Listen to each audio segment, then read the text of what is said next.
Hello mga ka-auto, this is RK from Home Automated PH and tapos na po yung ating Smart Gate project dito sa La Trinidad, Benguet. And test na po natin siya. So, ito po nasa left side na gate, gate number 1. Ito dito naman po sa right side na gate, ito naman po gate number 2. Okay, so, the click of a button, and mag-open po yung ating Smart Gate. Okay, ito yung sa ating gate number 1. So, papansin nyo rin yung ating indicator lamp, nakasing po yan while ongoing operation. So yan yung full open ng gate number 1. And for gate number 2 naman, with a click of a button, yan, mag-open naman po siya. So very smooth no yung kanyang open.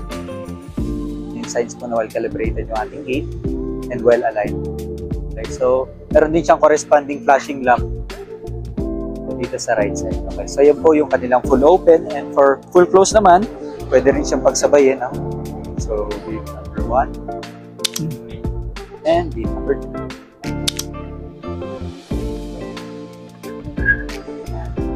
Napaka-smooth. Okay, so yan po yung kanyang full close. And if interested to avail our Smart Gate, message na kayo sa aming Facebook page or tawagan nyo kami sa number na naka-flash sa screen. Again, this is RK from Home Automated PH. Power your home.